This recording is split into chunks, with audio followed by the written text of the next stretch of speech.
मासूम की सीरत के अंदर एक इंतहाई इंपॉर्टेंट पहलू उनकी वसीयत का है, उसको बिल्कुल भी नजरअंदाज नहीं किया जा सकता, ये बात याद रखिएगा। ये और बात है कि हमारे यहां पर इसकी तरफ इतनी तवज्जो नहीं दिलाई गई या नहीं दिलाई जाती। तो आप इंडिपेंडेंटली पढ़ सकते हैं, सीरत की किताबों के अंदर हर इमाम की वसीयत है। वसीयत पढ़ना बहुत ज़रूरी है कि एक इमाम ने इस दुनिया से पर्दा फरमाते हुए, इस दुनिया से रुखसत होते हुए, रहलत फरमाते हुए क्या वसीयत फरमाई। तो एक इमाम दूसरे इमाम को जो असरार इमामत मुंतकिल करता है, उसमें वो अहद इमामत होता है जो उन तक पहुंचा होता है अगले इमाम को देने के लिए। तो एक ख़त की तरह से होता है या नूर का ख़त होता है जिसमें सब लिखा होता है कि मौला कायनात की क्या जिम्मेदारी रहेगी उस पीरियड के अंदर, जिस पीरियड के अंदर उनके जो जिम्मेदारियां अंजाम देनी रसूल के बाद और इमाम हसन से पहले। फिर मौला हसन अलैहिस्सलाम की का अहद इमामत, फिर अब अब्दुल्ला अलैहिस्सलाम का अहद इमामत। यहां पर रसूल अकरम यानी सलाम किया जा रहा है इमाम अलैहिस्सलाम को परवरदिगार आलम की जानिब से, क्या वो मुस्तहिक के सलाम है, सैल्यूटेशन आप कह लें। जैसे हम किसी को कहते हैं यार क्या काम किया है, सलाम हो तुम पर, सलाम हो तुम पर, क्या फख्र करना, मुबाहात करना। परवरदिगार आलम जब आले मोहम्मद पर फख्र मुबाहात करता है तो ये कहा जाता है तुम पर फख्र है रब्बे जुल जलाल को, तुम पर सलाम हो ए अमीनुल्लाह और अल्लाह की हुज्जत। ठीक है, अल्लाह की हुज्जत उसके बंदों पर, अल्लाह के अमीन उसके अमानतदार। तो अस्सलामु अलैका जब रब्बे जुल जलाल की तरफ से कहा जा रहा है तो सलामती के अहल हैं, सलाम के मुस्तहिक है, तो रब्बे जुल जलाल की तरफ से सलाम आ रहा है। दूसरा जो बंदों की जानिब से है वो क्या है, सबसे पहली बात तस्लीम, सबसे पहली बात अस्सलामु अलैका या अमीन अल्लाह, यानी मौला ये आपका गुलाम आपकी बारगाह में आकर तस्लीम हो गया। तस्लीम हो जाने के आप सिंपलेस्ट अगर वर्ड्स के अंदर माना समझना चाहते हैं तो वो ये है कि मौला ये आपका गुलाम आपकी बारगाह में आकर बिछ गया, मौला ये आपका गुलाम आपकी बारगाह में आकर बिछ गया। हम और आप क्या करते हैं कि जब हमारी, अब ये देखें ना, बात को समझाने के लिए बहुत निचले लेवल पर इंसान आता है, यानी अगर मैं बहुत नीचे आकर बात समझा रहा हूं तो उसकी वजह यह है कि सब तक बात पहुंच जाए। ठीक है, इसलिए इसको आसान करने के लिए बिल्कुल ग्राउंड लेवल पर सबकी सतह तक बात पहुंच जाए, इसलिए ये मिसाल दे रहे हैं हम कि आप, हमारी गाड़ी खुदा ना खास्ता उसमें कोई प्रॉब्लम आ गया, कोई स्मेल आ गया, हीटअप होने लगी है, कोई और काम आ गया, तो हम किसके पास लेके जाते हैं, मैकेनिक के पास। बोनट खोल देते हैं, गाड़ी को उनके सामने खड़ा कर देते हैं, चाबी उनको दे देते हैं और बैठ जाते हैं आराम से ऑफिस में जाकर, किसी वेटिंग एरिया में जाकर या अपने घर आ जाते हैं। किस लिए कि अब हमारा काम ही नहीं है, हमारा काम ये था कि गाड़ी को यहां तक पहुंचाकर छोड़ दें। अब जो काम है वो मैकेनिक का है। भाई हमारा काम बस इतना था कि खुद को बारगाह इमाम तक पहुंचा दें, अपने सर को खोल लें, अपने दिल को खोल दें। अब इसमें जो डालना है इमाम डाल दें, इसमें से जो निकालना है इमाम निकाल लें।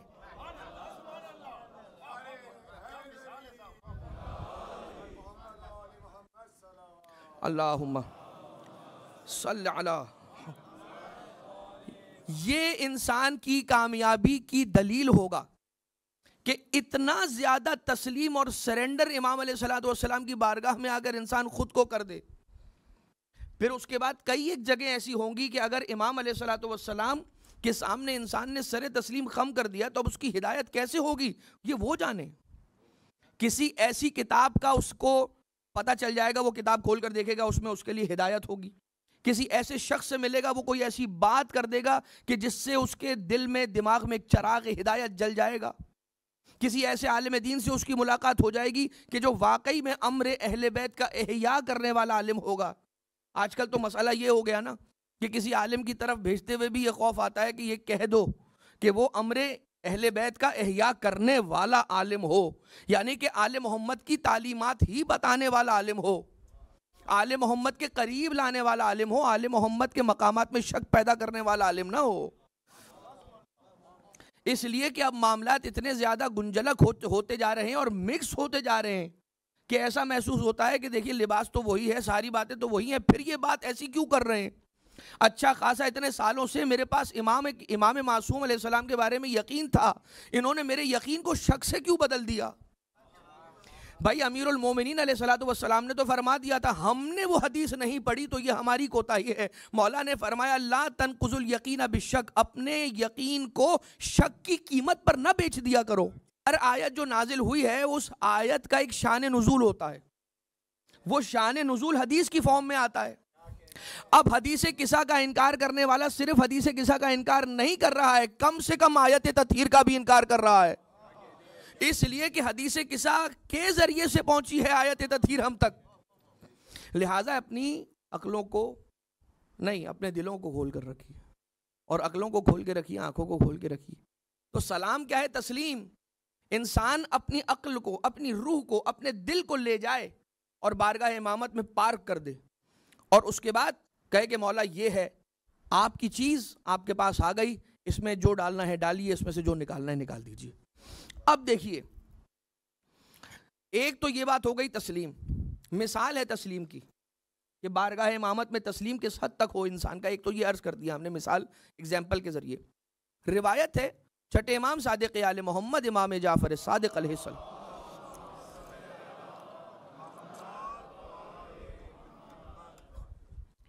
मौला तवाफ अंजाम दे रहे हैं खाने काबा के गिर्द मक्का मुकर्रमा में।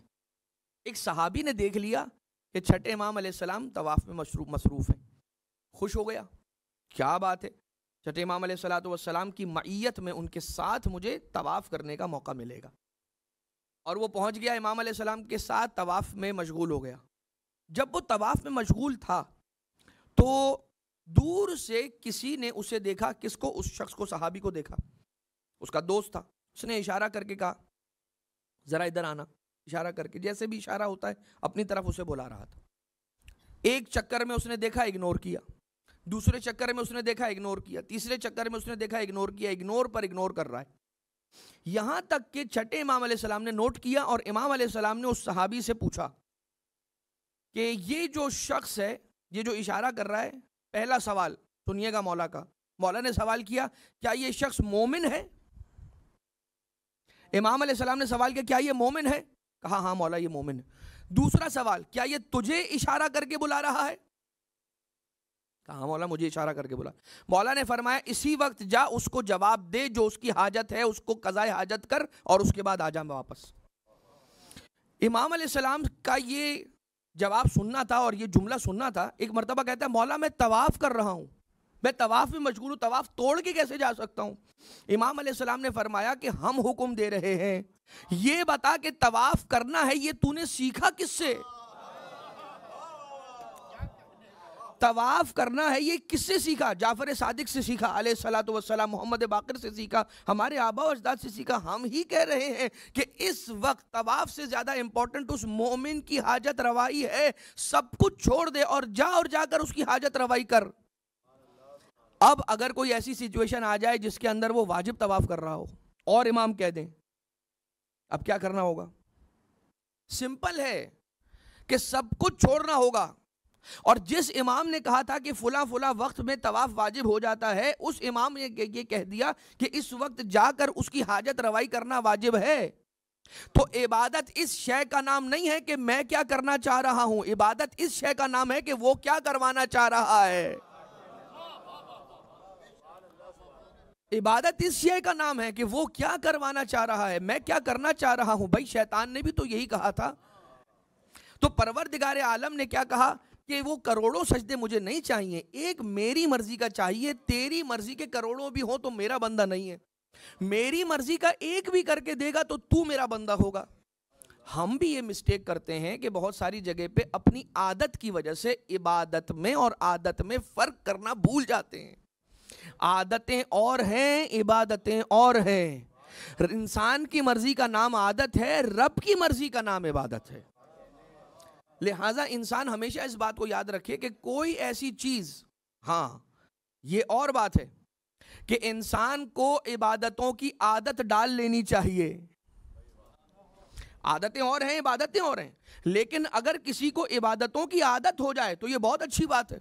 अगर मिसाल के तौर पर कल कोई आकर ये कहता है कि आप, क्या अजीब बातें हैं मुसलमानों की, एक रस्म है 5 वक्त नमाज पढ़नी होती है आप लोगों को, एक रस्म है सालों से आप अदा करते हैं, सुबह उठ जाते हैं, वजू करते हैं, नमाज पढ़ते हैं 2 रकत, फिर एक रस्म है आप 4 रकत जोहर पढ़ते हैं, फिर 4 रकत असर पढ़ते हैं, फिर 3 रकत मगरिब पढ़ते हैं, फिर 4 रकत इशा पढ़ते हैं। एक रस्म है, इससे मिल क्या रहा है आपको? आप कहेंगे रस्म नहीं है, वाजिब इबादत है भाई। अगर अंजाम न दिया तो इंसान की जिंदगी का मकसद ही पूरा नहीं होगा, अजाब इलाही का मुस्तहिक हो जाएगा इंसान अगर इन इबादतों को अंजाम नहीं दिया। तो आप उसकी बात नहीं सुनेंगे ना। क्यों? क्योंकि आप यकीन पे हैं, शक नहीं है। अभी शक पैदा करने वाला भी अगर आ जाएगा तो आपका यकीन इतना मजबूत है कि आप उस इबादत को नहीं छोड़ेंगे, चाहे रस्म की बात ही कर दी। बिल्कुल उसी तरह से जब बात अज़ादारी पे होती है और अज़ादारी को कोई रस्म कहता है तो इंसान क्यों डगमगा जाता है? ये रस्म नहीं है, लेकिन अगर इसे रस्म भी कहा जाए तो इस रस्म को कायम करने का हुक्म दिया है रसूल अकरम ने। ठीक है, तो अब देखिए तस्लीम की बात हो रही है, तो हम तस्लीम को एक मरहला और आगे ले जाएं, आपकी खिदमत में अर्ज़ करें किस हद तक इंसान को बारगाह इमामत में तस्लीम कर देना है अपने आप को।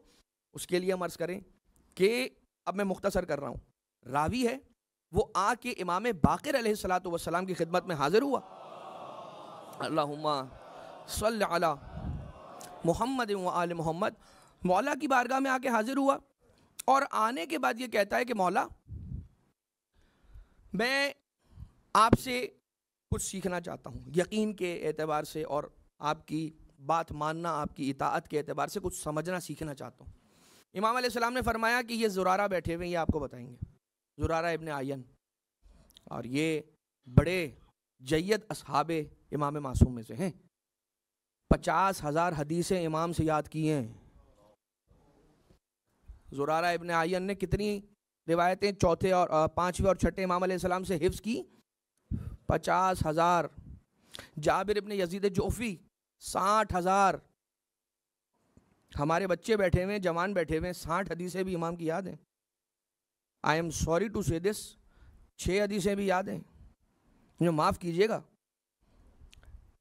इमाम अलैहिस्सलातु वस्सलाम की हदीस है, इमाम ने फरमाया कि जो 40 हदीसें याद करके इस दुनिया से रुखसत हो जाता है वो क़यामत के मैदान में आम मोमिन बना के नहीं मबऊस होगा, बल्कि एक रजुल फ़कीह की हैसियत से लाया जाएगा।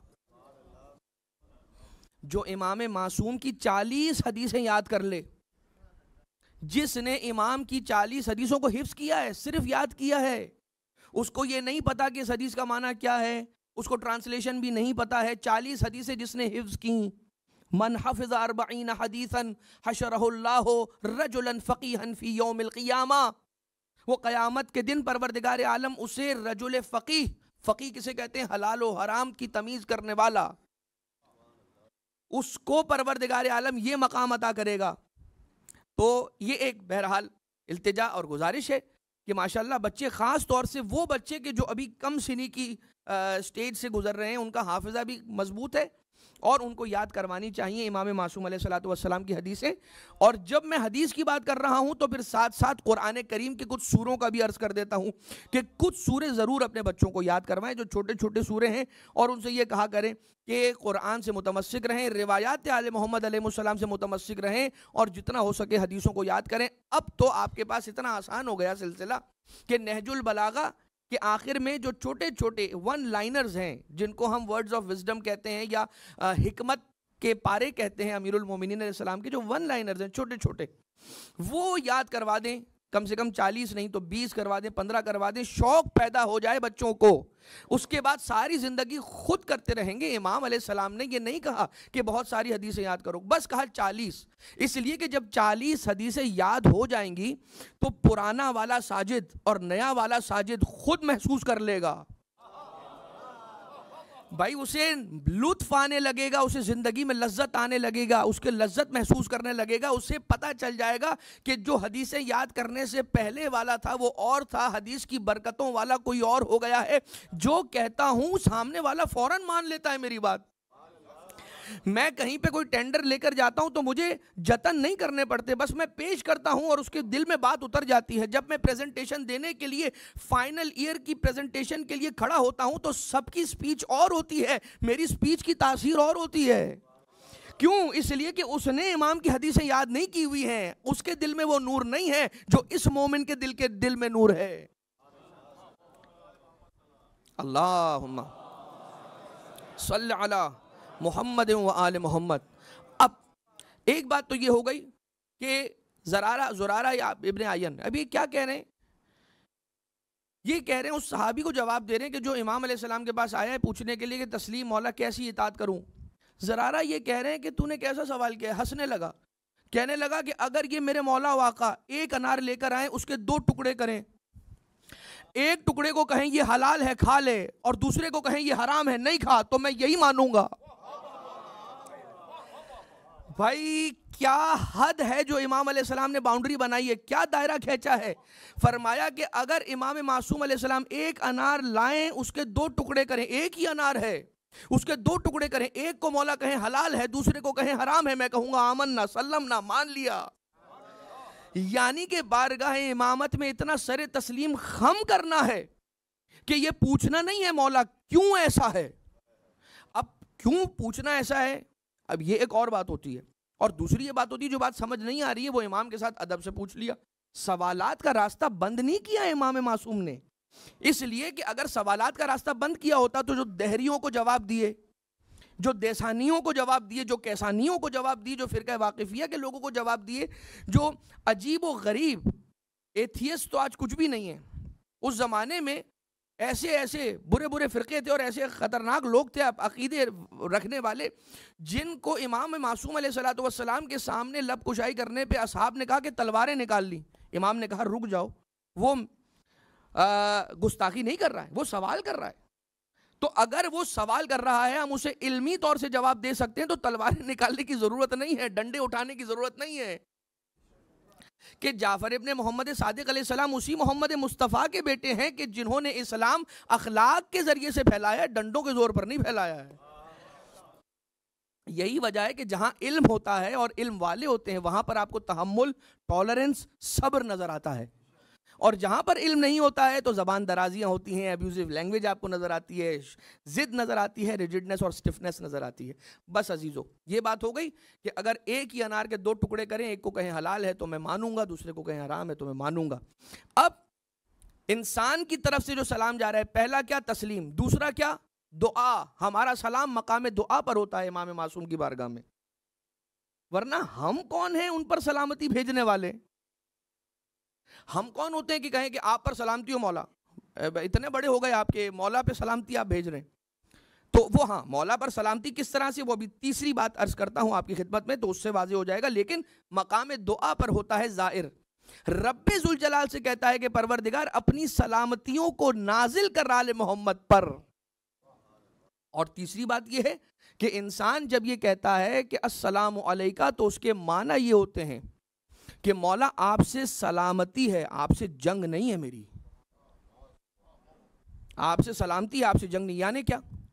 मौला जो आपने कहा है मैंने उस पर सरे तस्लीम खम किया, उसको माना है, उसकी मुखालिफत नहीं करता हूं। माकुम माकुम ला मा अदुविकुम, मौला आपके साथ हूं, आपके साथ हूं, आपके दुश्मन के साथ नहीं हूं। यानी जो आपने सिखाया है वैसा करूंगा, जो आपके दुश्मन ने बताया है वो नहीं करूंगा।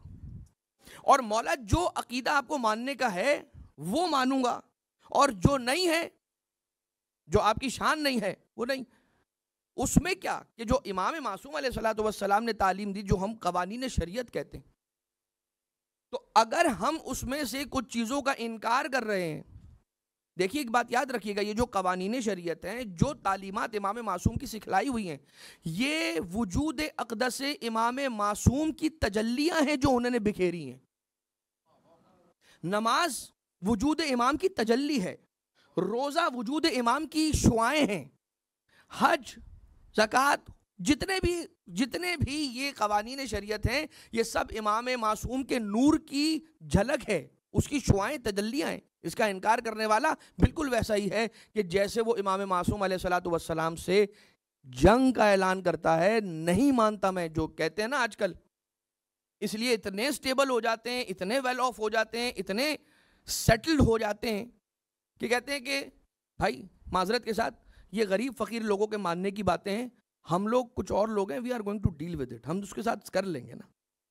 तो अपने को इस बात की टेंशन लेने की ज़रूरत नहीं है कि ये ऐसे करना है, ये ऐसे नहीं करना है। जब तक हम इसके अंदर शरीयत और उसके कवानीन के अंदर फंसे रहेंगे तो आगे तरक्की कैसे करेंगे, आगे बढ़ेंगे कैसे? हालांकि जो इस दीन मजहब के नहीं हैं, उनसे जब आप जाकर पूछे तो वो ये कहते हैं कि हमारी कामयाबी का राज क्या है? हमारी कामयाबी का राज ये है कि हम पर जिस जिसका हक वाजिब होता है, हम पहले उसको अदा कर देते हैं, उन तक पहुंचा देते हैं। दुनिया वाले ये कहते हैं पहले मैं कमाऊंगा, जब मैं कमाऊंगा तो अपने सब ऑर्डिनेट्स की सैलरीज दूंगा, अभी तो मैंने कमाया ही नहीं, मैं तुम्हें कैसे पैसे दूं? और जो वो लोग हैं, वो लोग क्या कहते हैं? वो लोग कहते हैं कि नहीं, जिसका हक तुम पर बन गया पहले वो अदा कर दो। तुमने जब तक लोगों का हक अदा करना बंद न किया तो वहां से आना बंद नहीं होगा। जहां तुमने लोगों को देना जो उनका हक था वो बंद कर दिया तो वहां से आना भी बंद हो जाएगा। यहां पर हम ये समझते हैं कि आएगा तो दूंगा। इमाम मासूम अलैहिस्सलाम ने भी ये फरमाया कि जो तुम्हारे पास लोगों का है हक, उसे अदा करो, उन तक पहुंचाओ, ताकि जो तुम तक पहुंचना है उसमें रुकावट पैदा ना हो। गोया कि रुकावट अल्लाह की तरफ से नहीं है, सिस्टम मैं नहीं चला रहा, साइकिल को मैंने रोका हुआ है, मैं निकाल नहीं रहा, जब तक ये निकलेगा नहीं ऊपर से नाजिल नहीं होने वाला। अच्छा, ये बात तो एक हो गई।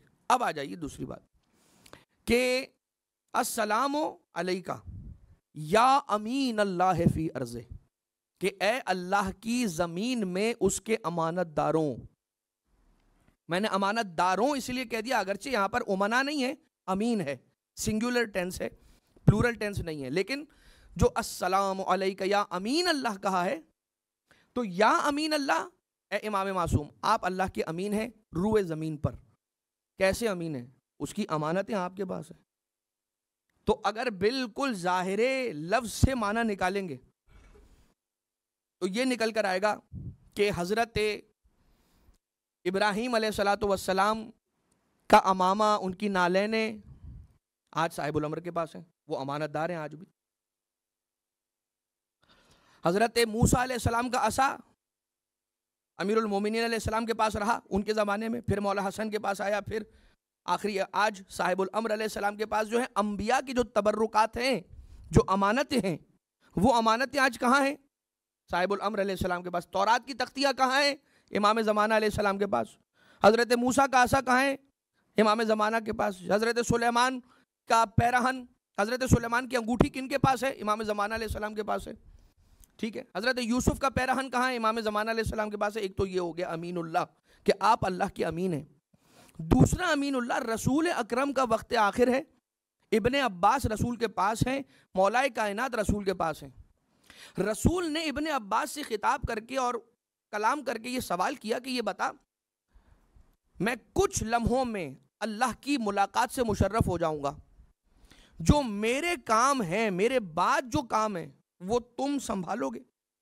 कहा या रसूल अल्लाह, आपके काम क्या? कहा मेरा कुछ कर्ज है वो अदा करना है, मेरे बाद वो अदा करोगे। अब ये कर्ज वो जाहिरी कर्ज नहीं है, इसलिए कि रसूल अपना कर्ज कोई छोड़कर थोड़ी जाएंगे। कुछ ऐसे काम हैं जो करने के लिए मैंने किसी को अपॉइंट करना है, जो मेरे बाद होने हैं, तो मैं अगर तुम्हें अपॉइंट करूं तो तुम मेरे कर्ज अदा कर दोगे? इब्ने अब्बास कहते हैं कि मैंने सोचा कि अगर रसूल का कर्ज अदा करने की बात आई तो रसूल का हाथ तो लोगों पे इतना खुला था कि रसूल ने खुल के बांटा है लोगों को, तो वो कर्ज मैं कहां से अदा कर सकूंगा? और ये सोचकर मैं पीछे हट गया। ठीक है। इब्ने अब्बास ये कह रहे हैं कि मैंने रसूल जो जिम्मेदारी दे रहे थे मुझे, मैंने नहीं ली, और मैंने कहा कि या रसूल अल्लाह, मैं आपका कर्ज मैं कैसे अदा कर सकता हूं? पीछे हट गए। इतने में मौलाए कायनात वही आगे आया कि जिसने कभी भी रसूल को किसी मौके पे अकेला नहीं छोड़ा था, और आने के बाद ये फरमाया कि या रसूल अल्लाह, ये आपका गुलाम हाजिर है, फरमाइए, हुक्म दीजिए कि क्या काम है कि जिसको सर अंजाम देना है। रसूल ने फरमाया, क्या तुम वादा करते हो मुझसे कि जो काम मैं तुम्हें कहकर जाऊंगा वो तुम अदा कर दोगे? मौला कायनात ने फरमाया कि मौला बशर्ते हयात मैं ये काम सारे अंजाम कर दूंगा, दे दूंगा। ये सुनना था। एक मरतबा रसूल ने हजरत सलमान मोहम्मदी से कहा जाओ और जाकर फुला संदूक ले आओ। रसूल के कहने पर संदूक आया, संदूक को खोला, उसमें एक अंगुश्तरी थी, एक अंगूठी थी। एक अंगूठी मौला कायनात अलैहिस्सलाम को दी। रसूल ने अपने कमर का पटका उतारा, बेल्ट उतारा और मौला कायनात अलैहिस्सलाम को हुक्म दिया कि अब ये बेल्ट तुम पहन लो। सुनिएगा अजीजों, बेल्ट को मौला कायनात अलैहिस्सलाम ने जेब तन किया, पटके को अपने जेब तन किया और उसके बाद उस अंगूठी को मौला कायनात अलैहिस्सलाम फरमाते हैं कि मैंने उस अंगुश्तरी को पहना। जैसे ही वो अंगूठी मैंने पहनी तो मैंने अपने बदन में एक अजीब सी हरारत को महसूस किया।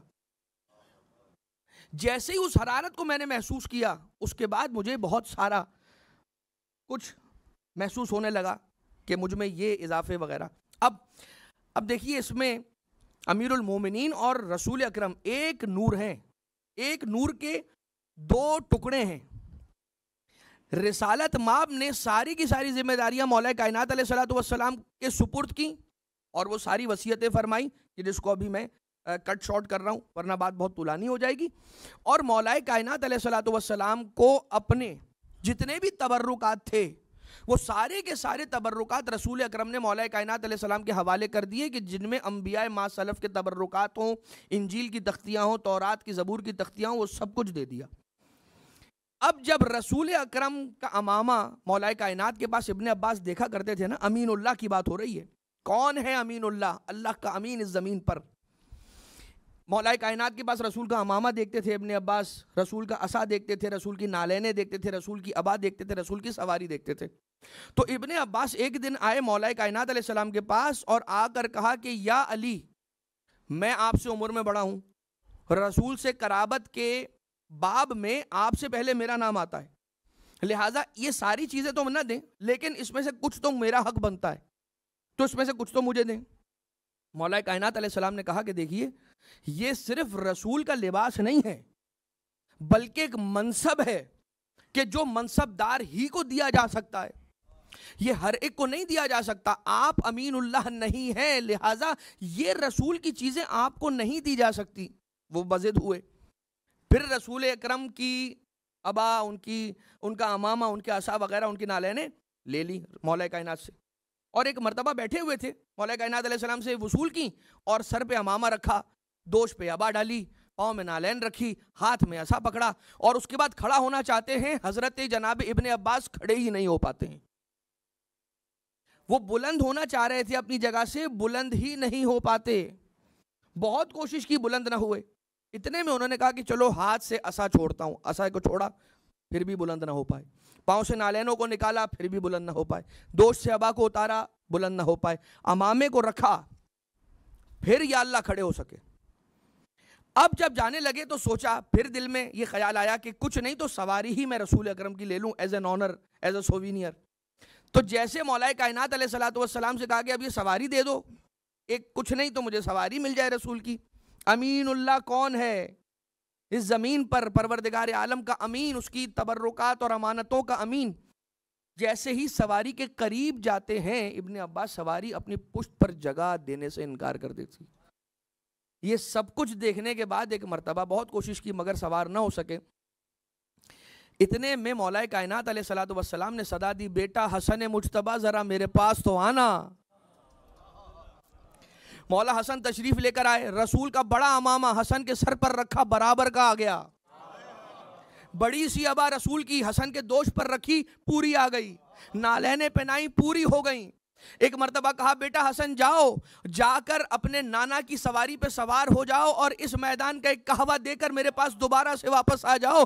जैसे ही सवारी के करीब गए हैं, अब जाना न पड़ा, सवारी ने बैठकर इस्तिकबाल किया मौला हसन मुज्तबा का।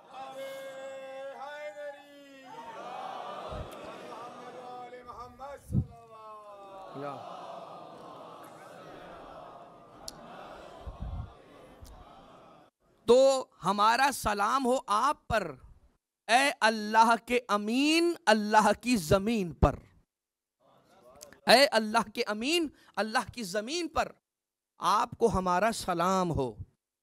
आप देखा आपने कि कौन है अमीनुल्लाह। अब जरा एक रिवायत और समाअत फरमाइए कि छठे इमाम अलैहिस्सलातु वस्सलाम ने फरमाया कि रसूल इस जमीन पर अल्लाह के अमीन थे और हैं। रसूल के इस दुनिया से पर्दा फरमा जाने के बाद हम अहले बैत उसके उमना हैं, उसकी अमानतदार हैं। और हम कौन हैं?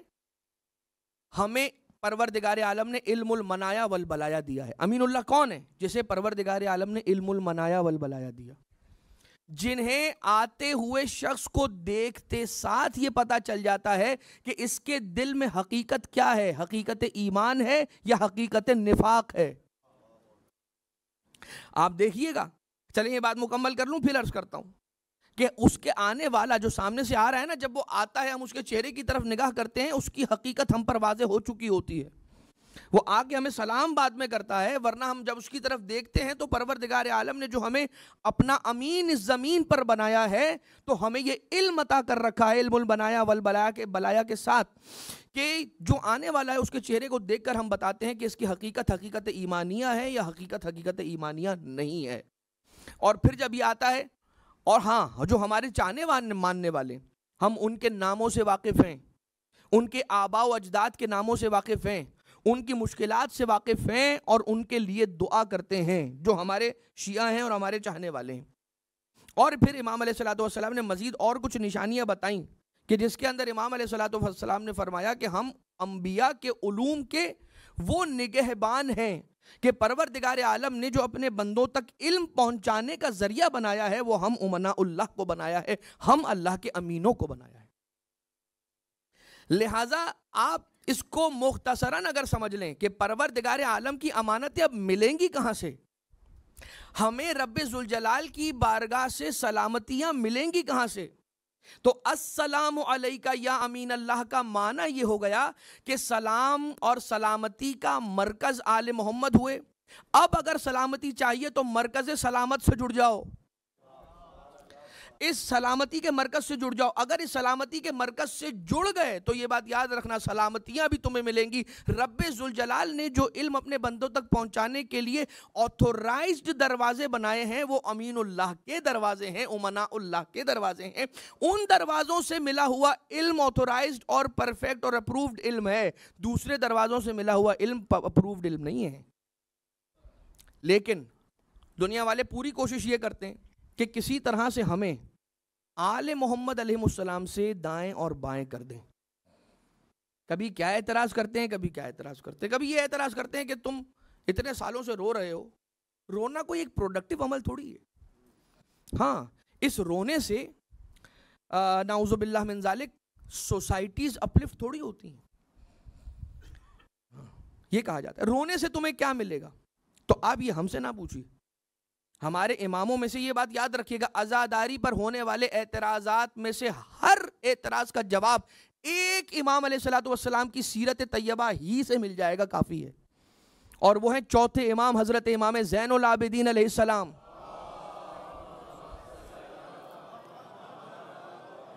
ये आकर हमसे ना पूछिएगा, इसलिए कि हम तो जब कोई आकर पूछता है कि रोते क्यों हो, तो हम ये नहीं देखते कि वो रोने पर एतराज़ कर रहा है, तो हमें वाकई में we should give it a thought कि उसको वाकई में हम रोएं या ना रोएं। नहीं, हम बहुत क्लियर हैं। इसलिए कि छठे इमाम अलैहिस्सलातु वस्सलाम रोते हुए अबू बसीर से कह रहे हैं कि रोता क्यों नहीं है, इसलिए कि मौला ने फरमाया कि तू रो रहा है। हाँ, मुझे मालूम है कि तू रो रहा है, आंसू क्यों दिखा रहा है, लेकिन जब बात हुसैन पे रोने की होगी तो ऐसे नहीं रोया जाएगा। ऐसे रोया जाएगा कि जैसे एक बूढ़ी मां जवान के लाशे पे रोती है। हुसैन पे जब रोया जाएगा तो ऐसे नहीं रोया है। तो आप ये सवाल हमसे ना कीजिए कि रोने के जरिए से क्या हासिल। पूछना है तो मौला सैयद सज्जाद अलैहिस्सलाम से पूछिए कि जो 35 साल तक मौला ने मुसलसल गिरिया फरमाया, तो नाउजुबिल्लाह कौन सा इलॉजिकल काम कर रहे थे। ये रोना, जब मौला हुसैन अलैहिस्सलाम रसूल की गोद में आए तो जनाब सैयदा ने सवाल क्या किया है कि मेरे बेटे पे रोएगा कौन। जो भी इंपॉर्टेंट चीज थी जनाब सैयदा को उस मौके पे वो सवाल रखना चाहिए था कि मेरे बेटे के इस काम को कौन पूरा करेगा मेरे बेटे के बाद। नहीं पूछा, अगर पूछा तो ये पूछा कि मेरे बेटे पे रोएगा कौन। यानी कि ये काम खुद इतना अहम है कि जिसको अंजाम देने का अरमान जनाब सैयदा ने उस वक्त फरमाया कि रसूल ने क्या जवाब दिया, बेटी फातिमा फिक्र न कर, मैं न रहा, अली न रहा, हसन न हुआ, आप न हुई तो कोई मसला नहीं है। खुदा एक कौम को पैदा करेगा, और खुदा एक कौम को पैदा करेगा ये क्यों कहा? यही कहते थे कि खुदा एक कौम रखेगा या एक कौम होगी कि जो रोएगी, कहा एक कौम पैदा कर देगा। माना क्या, अगर कभी कोई ऐसी कौम किसी के एतराज पे एतराज की वजह से रोना बंद भी कर देगी तो ए फातिमा फिक्र ना करना, तेरे हुसैन पे गिरिया रुकेगा नहीं, खुदा एक नई कौम पैदा कर देगा। याद रखिएगा, जो रब्बे जुल जलाल के मांगे हुए काम है, जो उसकी पसंद और उसकी रिजा के काम है, जो चाहता है कि उसकी खिलकत अंजाम दे, अगर लोग नहीं करेंगे तो परवरदिगार आलम काम रोकता नहीं है, कौमें बदल देता है, किसी और से वो काम ले लेता है। कहा खुदा एक कौम पैदा करेगा। बस अजीजों, अगर कोई फिर भी ये सवाल करता है कि सिर्फ रोने से क्या होगा, तो आए और आकर देखे कि शाम के जिंदान में एक बच्ची है जिसने हुसैन की शहादत का पैगाम पहुंचाया ही रो रो के है। वो बच्ची इतना रोई है, इतना रोई है, इतना रोई है वो बच्ची कि पूछने वाले पूछने पे मजबूर हो गए कि जिंदान शाम में उस खराबे से रात की तारीकी में किसी मासूम बच्ची के रोने की आवाज इतनी दर्दनाक है कि हम बर्दाश्त नहीं कर सकते। ये आपकी खिदमत में हम अर्ज करें कि जहां पर कैदी बना के रखा गया था ना आले मोहम्मद को, अहले हरम को, ये ऐन वो जगह थी कि जो यजीद के मेहमान सरा से बहुत करीब थी। उस मेहमान सरा में दुनिया जहां के सफरा और सफ़ीर और एम्बेसडर्स आया करते थे, और उन लोगों ने वहां पर आकर जब आते उस वक्त मिलने के लिए, यजीद से मुलाकात करने के लिए आ रहे हैं, तो वहाँ पर ठहर रहे हैं, कोई रोम से आ रहा है, कोई कहाँ से आ रहा है, कोई कहाँ से आ रहा है। तो जब रात में उनके आराम का वक्त होता था ना, उस वक्त इनके कानों में जब सन्नाटा छा जाता था तो कानों में उस बच्ची के रोने की आवाज़ आती थी। और वो आवाज़, यकीन जानिए, जो अहवाल रिवायतों में और मक्तल साहिबान मक्तल ने बयान किया है ना, वो आवाज़ इतनी दर्दनाक होती थी कि सुनने वाला उसे इग्नोर नहीं कर सकता था, और वो मजबूर होता था जाकर ये पूछने पे कि कौन है जो रो रहा है। जवाब नहीं देते थे, यजीद के सिपाही जवाब नहीं देते थे। कहा ठीक है, अगर तुम जवाब नहीं दे रहे कि कौन रो रहा है तो मुझे कम से कम उसी जिंदान में ले जाओ। जब उस जिंदान में लाए जाते थे तो मौला सैयद सज्जाद उनको मिलते थे, तो मौला सज्जाद अलैहिस्सलाम से पूछते थे ये आवाज़ किसके रोने की आ रही है? मौला सज्जाद फरमाते थे ये मेरी छोटी बहन है जिसके रोने की आवाज़ आ रही। कहा जरा अपना तारुफ तो करवाओ, तुम कौन हो? कहा हम अली इब्नुल हुसैन हैं। कौन अली इब्नुल हुसैन? अली इब्नुल हुसैन इब्न अली इब्न अबी तालिब। कहा मोहम्मद मुस्तफ़ा के नवासे के बेटे हो? कहा रोम से ताल्लुक़ है, ईसाई था, ईसाई। एक मर्तबा अगली सुबह जाता है और दरबार में आकर तख्त पर बैठे हुए शख्स से कहता है कि तुम लोगों को शर्म नहीं आई, तुमने अपने रसूल की बेटी के बेटे को कत्ल कर दिया, उनके खानवादे को तुमने असीर बना लिया, कैदी बना लिया। अरे किसी पर रहम न किया, उस बच्ची पर तो रहम करते जो 4 साला बच्ची है, छोटी इतनी है कि किसके गले में रसन नहीं बांधनी चाहिए थी, और तुमने उस बच्ची का गला उस रसन में बांधा है जिनमें तवील तवील कामत वाली बीबियां बांधी गई हैं। जब वो बुलंद होती हैं तो बच्ची का गला दबता है, उसे सांस नहीं आती है। मैंने खुद देखा है, कभी एक पांव उठाती है, कभी एक पांव रखती है, कभी एक पांव उठाती है, कभी एक पांव रखती है। वाह गुरबता, वाह मोहम्मदा, वाह अलिया। हाँ अजीजों, इस बच्ची को करबला से कूफा, कूफा से शाम बहुत तमाचे मारे गए हैं। इस बच्ची को बहुत ताजियाने और कोड़े मारे गए हैं, और इस बच्ची को तंग आके जब ये बच्ची बार बार पुश्ते नाका से गिर जाती थी तो लईन इस बच्ची को पुश्त के बल ऊंट की पुश्त पे रस्सियों से बांध दिया करते।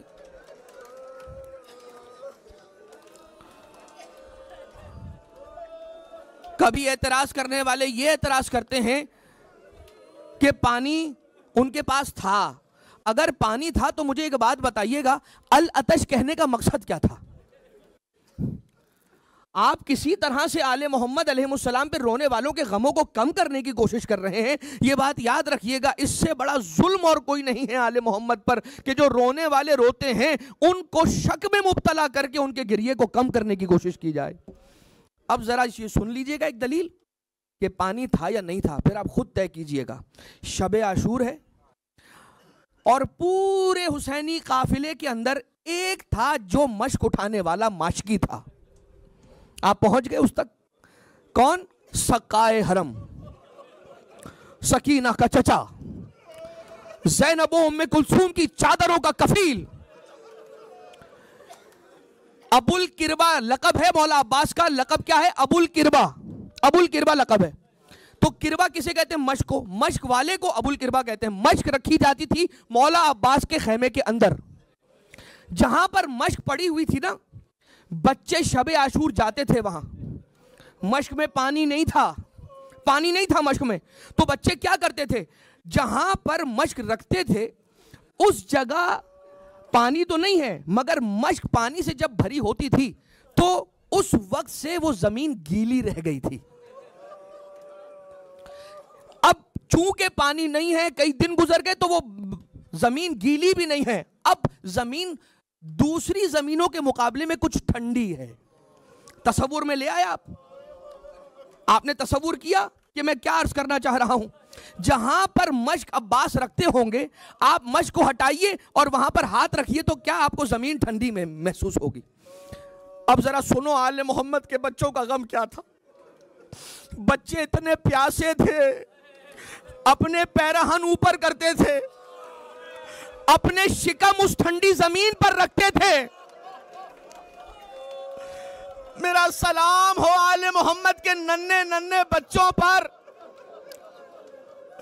ए नबी की औलादों, ए अली की औलादों, ए अली की औलादों की औलादों, इतनी मजलूमियत, पानी ना मिल सका लेकिन प्यासे इतने थे, ठंडी जमीन पर अपने शिकम रखते थे। अल अतश कहते थे। लेकिन अजीब बात है, शाम गरीबा अल अतश की सदा आना ही बंद हो गई। बच्चों को पानी मिल गया था? जवाब है नहीं। मसला यह हुआ था कि उनको पानी देने वाला माशकी अबुल फजल अब्बास सक्का दरमियान में न रहा। मांगते तो किसके सहारे पानी मांगते? अब्बास नहीं था।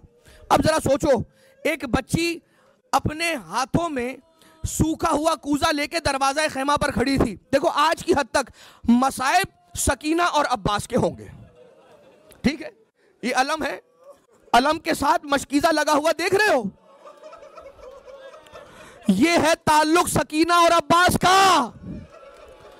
कयामत तक अब्बास का अलम अधूरा है जब तक सकीना की मश्क सजा न दी जाए। लेकिन ये जो चचा और भतीजी बिछड़े हैं ना, हाय किस मजलूमियत से बिछड़े हैं। नन्ही बच्ची, छोटी सी बच्ची सूखा हुआ कूजा हाथों में लेके दरवाजा खेमा पर खड़ी थी। चचा गए, अलम पे निगाह थी, अलम पलट के वापस ना आया। अलम करबला की रेत पे ठंडा हुआ। सकीना ने जब अब्बास को पलटता न देखा, नन्ना कूजा, नन्हे हाथों से सूखा कूजा जमीन पर फेंका, छोटे छोटे हाथ उठाकर कहा, बारे इलाहा, पानी नहीं चाहिए था सकीना को चचा। बस अब जरा सोचो, सकीना और अब्बास बिछड़ गए, चचा भतीजी बिछड़ गए, मगर जब से बिछड़ी है सकीना अपने अब्बास से, हर तमाचे पे अब्बास को याद किया है। शाम गरीबा जब पानी आया है ना, एक रिवायत के मुताबिक अगर हुर की ज़ौजा लाई तो वो पानी जैसे जनाब ज़ैनब के पास लाया गया तो जनाब ज़ैनब ने कहा कि मुझे पानी पीने की कोई ख्वाहिश नहीं है, ये बच्चों को पिला दिया जाए, बच्चे बहुत प्यासे हैं, ज़ैनब को अब पानी नहीं चाहिए। जैसे ही पानी का कूजा होता होता शहजादी सकीना के पास आया, एक मर्तबा जैसे ही पानी को देखा ताज्जुब से अपनी जगह से खड़ी हुई, कहा फूफी अम्मा पानी आ गया। अरे बताइए क्या मेरे चचा अब्बास भी आ गए? कहा बेटा सकीना पानी तो आया है, चचा अब्बास नहीं आए। ठीक है, अब आइए, लईन खूली बयान करता है मुख्तार के दरबार में, अपना जुर्म खुद बयान कर रहे हैं, मुख्तसर करके अर्ज करूंगा। कहता है कि मैंने शाम गरीबा जब लूट मची तो मेरे हाथ कोई सामान नहीं आया था। भाई हर तमाचे पे याद किया है सकीना ने अपने चचा को, सिर्फ तमाचों पे नहीं। ये जो जुल्म अब सुनाने लगा हूं, मुझे सादात माफ करेंगे, हाथ जोड़ के अर्ज कर रहा हूं। चचा और भतीजी बिछड़ चुके, जब तमाचा लगता अब्बास को याद करती है सकीना। एक मर्तबा खूली ने देखा, कहा कि मेरे हाथ कोई लूट का सामान नहीं आया था, मैंने इतने में 4 साला बच्ची को देखा, उसके कानों में गोशवारे सलामत थे। वाह गुर्बता। और मैं देखता था कि कोई अगर उन बूंदों को छीनने के लिए जाता था तो बच्ची हाथों को जोड़ जोड़ के कहती थी, खुदारा ये बूंदे मुझसे न लो कि मेरे बाबा ने मुझे तोहफे में ये खुद पहनाए हैं। खूली कहता है मैं देखता था जब ये बच्ची इल्तिजा करती थी, जालिम को रहम आ जाता था, आगे बढ़ जाता था। किसी और ने आकर तकाजा किया, बच्ची ने इल्तिजा की, वो रहम करके आगे बढ़ गया। मगर मैंने सोचा कि भला मैं अपना नुकसान क्यों करूं। मैं बच्ची के पास आया, मैंने कहा ये गोशवारे मेरे हवाले कर दे। बच्ची घबरा गई, नन्हे नन्हे हाथों से बूंदों को खोलने लगी। मैंने इंतजार न किया, शहजादी कांपते हाथों से बूंदे खोल ना पाती थी। मैंने एक मर्तबा हाथ बढ़ाया, गोशवारों को खींचा, कानों की लो कटी। बच्ची ने फुरात का रुख करके कहा, चचा अब्बास। वाह गुरबता, वाह सुकैना, वाह अब्बास, हाय हुसैन, हाय अब्बास। हाँ अजीजों, रो लो इसलिए कि अब सकीना की फिर चचा से मुलाकात हो ही ना सकी। अगर सकीना ने कहीं देखा ना अपने चचा को, तो कहां देखा? या नौके नेजा पर बुलंद होता हुआ देखा, या नौके नेजा से सर का गिरना देखा, या रस्सियों से बांध के घोड़े के गर्दन में लटकाया जाना देखा। मगर एक आप जैसा कोई मौला का चाहने वाला जियारत पर करबला गया, अब्बास के रोजे की जियारत कर रहा था, जरी पर खड़ा। देख मर्तबा कहता है जरी पकड़ के, मौला मुझे बुलाया, तेरा शुक्रिया। अगर कबूल भी कर ली है मेरे जियारत को तो मुझे अपनी कच्ची कब्र की जियारत करवा दो अब्बास। एक मर्तबा मौला अब्बास ने उसकी सुनी, शाने पे खादिम हरम ने हाथ रखा, कहा अब्बास की कच्ची कब्र पे जाना चाहोगे? कहा बिल्कुल जाना चाहूंगा, मगर एक लहजा ठहर जा। जरी का रुख किया, कहता है मौला आपका शुक्रिया, मुझे इशारा दे दिया, आपका शुक्रिया। एक मर्तबा तैयार हुए, अपने नालेनों को उतारा, गिरेबान को चाक किया, आस्तीनों को उठाया, बालों को बिखराया और चला है मौला की कब्र की जियारत करने के लिए। सरदाब में पानी के अंदर पांव रखता रखता आगे जाता है। अरे एक मर्तबा जैसे ही कब्र अब्बास के पास पहुंचा तो एक अजीब काम किया, अपने पहलू से छोटी सी मशकीज़े को निकाला।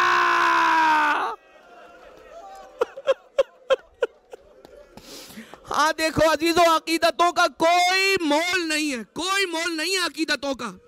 एक मर्तबा छोटे से मशकीज़े को निकाला, पानी अबुल फजल अब्बास की कब्र का भरता जाता है, पानी भरता है। ज़ियारत से फारिग हुआ, बाहर आके वतन पलट कर नहीं आया, अब्बास के रोजे से सफर इख्तियार किया।